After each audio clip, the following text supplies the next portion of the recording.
Class 12th physics electrostatic से एक काफी सुंदर टॉपिक है और हर साल एग्जाम में क्वेश्चन मिलता है बोर्ड एग्जाम में। और टॉपिक का नाम है कूलम्स लॉ।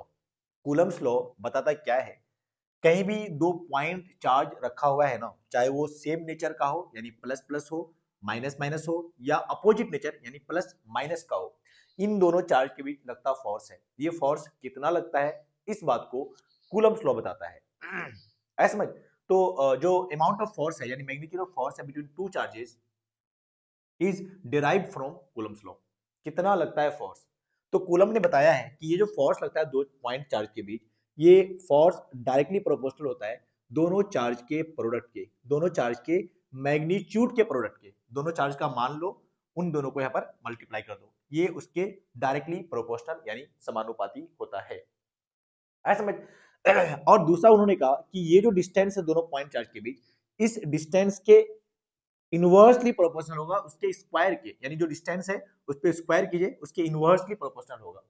तो कूलम उन्होंने कहा कि force between two point charges is directly proportional to the product of magnitude of both the charges and inversely proportional to the square of distance between those two charges. आइए समझ। अब इन दोनों समीकरण को अगर मैं एक दो करके दोनों को साथ में लिखूं तो क्या हो जाएगा, F directly proportional to q one q two divided by r square. होगा कि नहीं, बताइए होगा कि नहीं। होगा ही भाई। अब यहाँ पर इस साइन को हटाना है हमने, क्योंकि सारा मैथमेटिक्स हम लोग बराबर डाल के करते हैं ना। थोड़ी आवाज फंस गई है। तो बताओ यहाँ पे कांस्टेंट लगता है ना, जब भी प्रोपोर्शनलिटी साइन हटाते हैं तो एक प्रोपोर्शनलिटी कांस्टेंट लगता है, और वो कांस्टेंट हमेशा यानी जनरली साइंटिस्ट के नाम पे होता है। तो यहाँ पे के हम लोग देते हैं कांस्टेंट, और यहाँ पे क्या मिल गया मेरे को, Q1 Q2 by r square. ये के का मान कितना होगा, ये वैल्यू वो कूलम साहब खुद ही हम लोग को दे दिया है। तो टेंशन वाली बात है नहीं। तो इस के को हम लोग कहते हैं कूलम्स कांस्टेंट। इस के को हम लोग प्रोपोर्शनलिटी कांस्टेंट या कूलम्स कांस्टेंट कहते हैं। Coulomb's constant. बताइए इतनी बात समझ में आई? इतनी बात समझ में आई या नहीं, आप बताओ इतनी बात समझ में आई कि नहीं। तो यहाँ पर कूलम लॉ ये मेरा डिराइव हो गया फॉर्मूला, F बराबर के Q1 Q2 by r square, जहाँ पे के क्या है, प्रोपोर्शनलिटी कांस्टेंट। इस के का मान कितना होता है बाबूरे, एक बार स्क्रीनशॉट ले लेना आप, है ना, एक साथ ले लेना। के का मान कितना होता है, तो के का मान होता है 1/4 पाई एप्सिलॉन नॉट। ये फिर क्या बोला है नया, ये हम लोग आगे देखने वाले हैं, है ना, परमिटिविटी का ये टॉपिक डालेंगे वहां देखेंगे। और इसका मान होता है ये 1/4 पाई एप्सिलॉन नॉट होता है, और इसका मान होता है 9 इंटू 10⁹ के का मान होता है, कूलम कांस्टेंट बोलते हैं इसको। इसका वैल्यू जो होता है वो 1/4 पाई एप्सिलॉन नॉट, ये सारा का सारा कांस्टेंट है। जब यहाँ पर सबकी वैल्यू रखते हैं, लाइक यू नो ना, पाई की वैल्यू कितनी होती है, पाई की वैल्यू होती है 3.14 नियरली, है ना।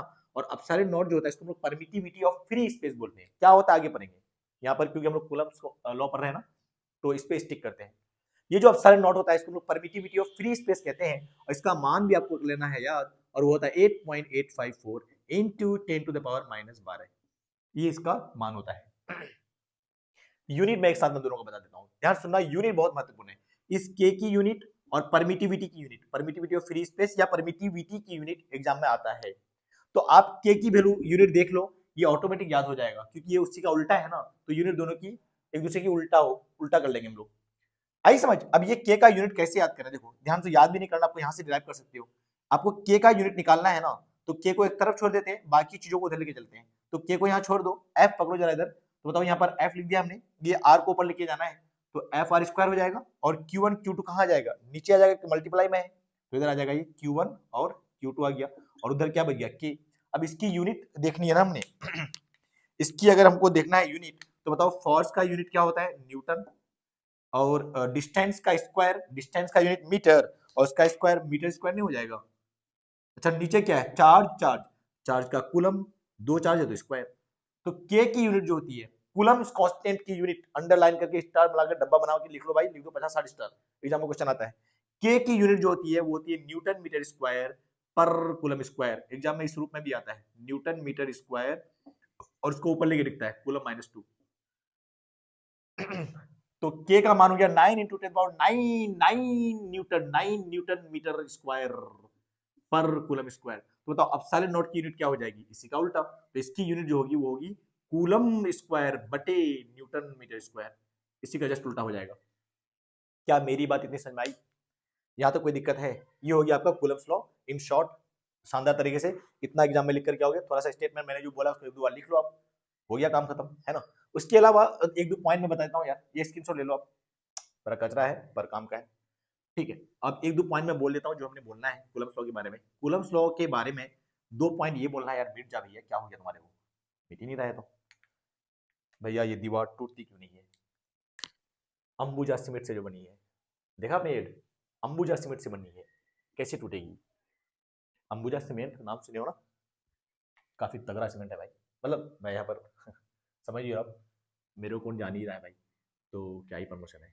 ध्यान दो ध्यान, ये लाइन ज्वाइनिंग, ये जो है ना ये कूलम्स लॉ, ये लाइन ज्वाइनिंग फोर्स है, यानी यहाँ पे चार्ज Q1 है, यहाँ पे चार्ज Q2 है, तो दोनों को जो लाइन ज्वाइन करने वाला है उसी लाइन में ये फोर्स लगने वाला है, यानी Q1 चार्ज Q2 पे लगाएगा इसी लाइन के लोग जनरेटर ऑन हो रहा है, Q1 Q2 पे लगाएगा ना फोर्स, उसी लाइन के अलोंग लगाएगा, लाइन ज्वाइनिंग फोर्स है, यानी फोर्स लग रहा है 2 पर, किसकी वजह से, 1 की वजह से।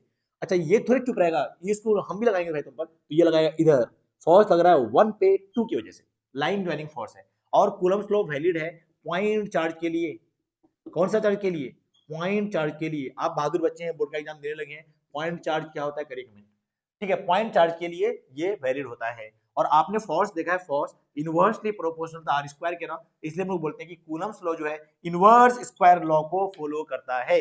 इसी बात के साथ मैं ये वीडियो करता हूं बंद। आपको लेकिन ध्यान रखना कि के का मान कर लेना है याद, और एप्सिलॉन नॉट का भी मान कर लेना है याद। एप्सिलॉन नॉट को हम लोग कहते हैं permittivity of free space, permittivity of free space, permittivity of free space, ठीक है। आगे हम उस पर चर्चा करने वाले हैं। Okay bye bye, see you, take care.